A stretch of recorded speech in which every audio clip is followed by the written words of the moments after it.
Assalamualaikum warahmatullahi wabarakatuh. Baik, ini bagian kedua ya dari pembelajaran kita.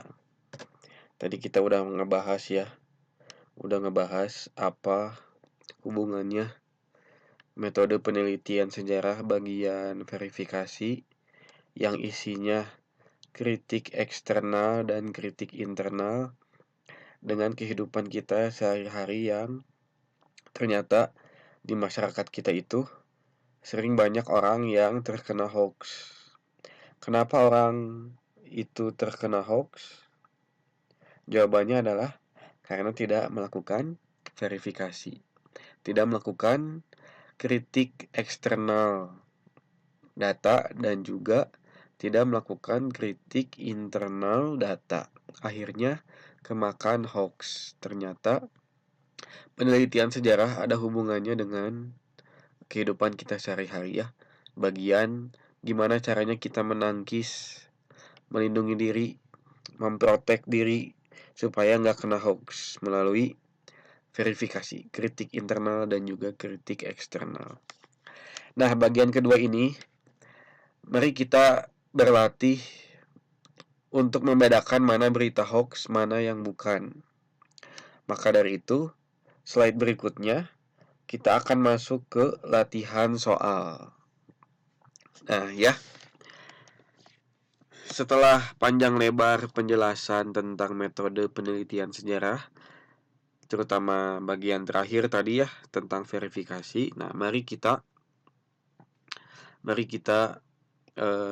melakukan latihan soal untuk melatih. Ada dua soal yang harus kalian jawab. Soal yang pertama adalah tuliskanlah masing-masing satu contoh suatu berita hoax tentang politik, ekonomi, dan tentang virus corona atau COVID-19. Jadi pertanyaan nomor satu, kalian tuliskan tiga berita hoax. Tiga berita hoax ya. Hoax tentang politik, hoax tentang ekonomi, dan hoax tentang virus corona. Ya. Dan tuliskan apa yang benarnya dari hoax itu. Misalkan apa namanya?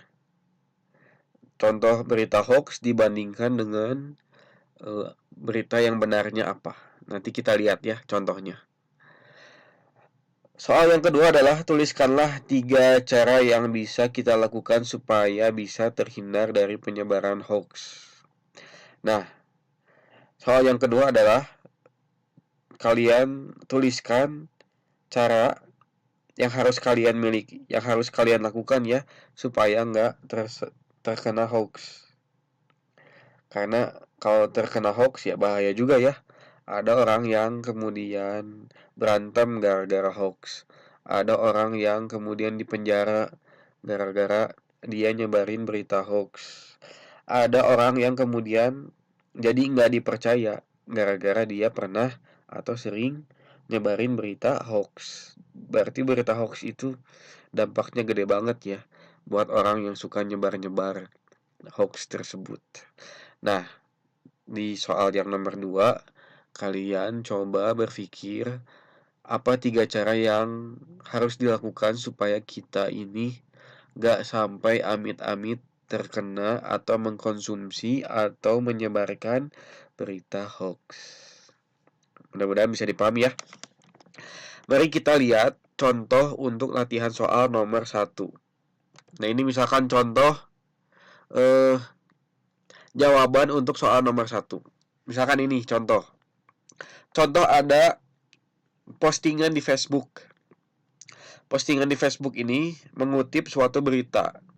Laboratorium Cina kekurangan monyet untuk lakukan uji coba vaksin corona. Nah, jadi ada berita lab di Cina yang menemukan vaksin corona ini. Kemudian lagi rame vaksin corona dari Cina ini akan diuji coba ke orang Indonesia. Ya, jadi vaksin orang Cina atau perusahaan farmasi di Cina ini menemukan vaksin corona. Kemudian berita hoaxnya adalah tadinya vaksin corona itu mau diuji cobakan kepada monyet. Tapi katanya kata hoaxnya ya di Cina itu vaksin corona yang mau diuji cobakan kepada monyet ternyata monyetnya nggak ada. Jadi mau si vaksin corona itu mau diuji cobakan ke orang-orang di Indonesia. Ya, itu hoaxnya. Ternyata faktanya adalah tidak benar uji coba vaksin corona di RI di Republik Indonesia karena laboratorium Cina kehabisan monyet ini. Aduh, bohong banget ya. Ini adalah berita benernya. Jadi bukan itu ya maksudnya. Jadi uji coba vaksin corona dari Cina itu kenapa diuji cobakan di Indonesia? Bukan karena tadinya mau diuji cobakan ke monyet tapi monyetnya nggak ada, terus vaksinnya teh dibawa ke Indonesia mau diuji cobakan ke orang Indonesia. Nah ini berita benarnya ya. Ini hoaxnya, ini berita benarnya. Nah ini adalah contoh jawaban untuk latihan soal nomor 1 tadi ya. Kalian tulisin dulu berita hoaxnya apa, terus kalian nanti tuliskan mana yang benarnya. Gitu ya, jadi dibuat perbandingan. Kayak ini kan hoaxnya. Hoaxnya adalah vaksin corona di Cina mau diuji cobakan kepada monyet, monyetnya nggak ada. Akhirnya si vaksin corona dari Cina itu dibawa ke Indonesia, mau diuji cobakan ke orang Indonesia. Nah, orang Indonesia udah rame ya bahwa vaksin corona dari Cina itu diuji cobakan ke orang Indonesia karena di Cina sana nggak ada manusia yang mau uji coba vaksin anti corona itu. Mau diuji cobakan ke monyet juga, monyetnya nggak ada. Akhirnya dibawa ke Indonesia. Vaksin corona dari Cina itu mau diuji cobakan ke orang-orang Indonesia. Nah itu hoax ya, ini hoaxnya. Ini berita benernya. Nah ini adalah contoh jawaban untuk latihan soal nomor 1. Nah kalian coba buat seperti ini ya. Tulisin hoaxnya apa, tuliskan berita yang benarnya apa, supaya bisa jadi perbandingan. Ini yang salahnya, ini yang benarnya ya. Nah itu ya untuk latihan soal. Terakhir atau kita lanjutkan berikutnya tentang setelah verifikasi, langkah penelitian sejarah yang berikutnya adalah interpretasi. Jadi kita coba ingat-ingat lagi ya. Langkah-langkah penelitian sejarah. 1. Pemilihan topik. 2. Heuristik. 3. Verifikasi. Ya. 4 adalah interpretasi. Interpretasi itu apa? Interpretasi adalah kesimpulan atau tafsiran peneliti terhadap data-data yang telah diperoleh dan yang telah diuji. Jadi interpretasi itu adalah kesimpulan yang diambil setelah kita mendapatkan data penelitian.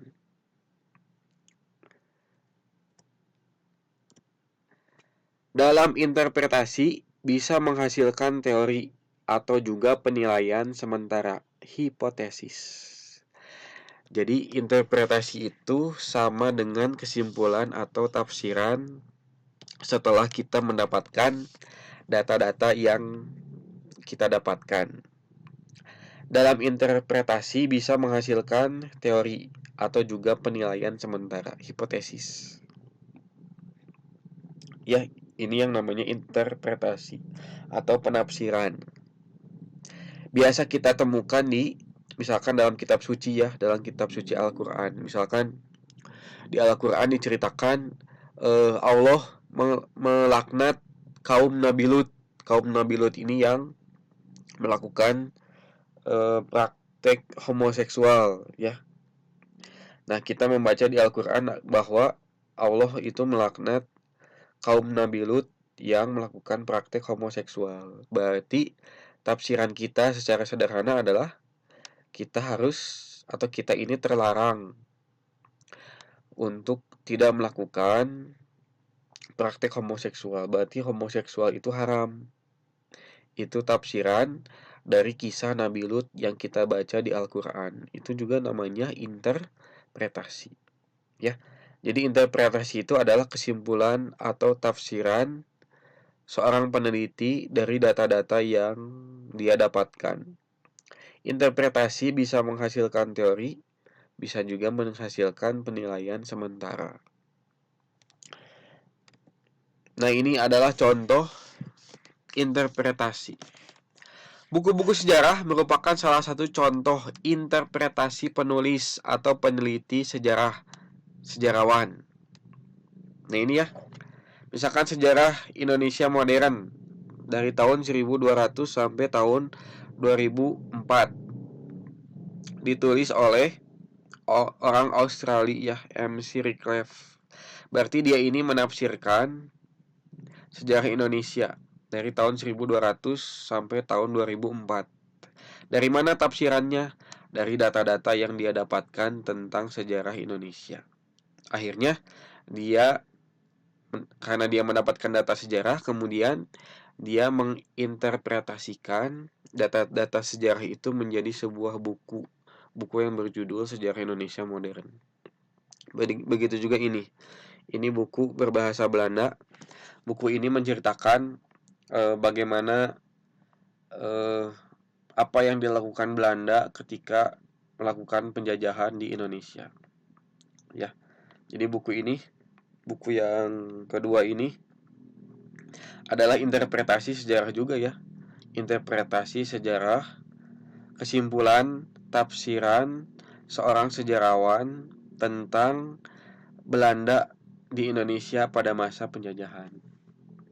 Begitu juga ini, sejarah dunia. Ya, sejarah dunia. Berarti ini adalah tafsiran dari peneliti sejarah. Ini adalah tafsiran dari peneliti sejarah. Dia mendapatkan data-data tentang sejarah dunia, lalu dia menginterpretasikannya, dia tafsirkan, tafsirannya ini kemudian berbentuk sebuah buku sejarah. Ya, hasil interpretasi dari peneliti penulis sejarah atau sejarawan. Nah, ini ya, jadi bagian berikutnya setelah verifikasi adalah interpretasi, kesimpulan, tafsiran dari data sejarah yang didapatkan oleh peneliti sejarah atau sejarawan. Kebanyakan hasil interpretasi sejarawan adalah berupa buku ya, kayak ini buku tafsiran sejarah Indonesia. Ini buku tafsiran sejarawan tentang Belanda ketika Belanda ini memerintah atau di zaman penjajahan di Indonesia. Begitu juga ini buku tentang sejarah dunia dari Mesir, kemudian sejarah-sejarah lain yang pernah terjadi di dunia. Ini adalah hasil interpretasi, hasil tafsiran, kesimpulan dari para peneliti sejarah atau sejarawan. Nah, itu ya, kita hari ini belajar itu lanjutan dari verifikasi. Kemudian kita juga belajar tentang interpretasi. Jangan lupa dikerjakan latihan soalnya. Latihan soalnya yang 2 soal itu ya. Saya udah kasih tahu contohnya. Silahkan dilihat, dipahami berkali-kali video ini supaya kalian memahami materi dari pembelajaran ini dan juga kalian memahami latihan soalnya. Latihan soalnya silahkan dikerjakan, paling lambat dikumpulkan minggu depan. Terima kasih atas perhatiannya. Mohon maaf bila ada kesalahan kata. Terima kasih. Sampai sini dulu. Assalamualaikum warahmatullahi wabarakatuh.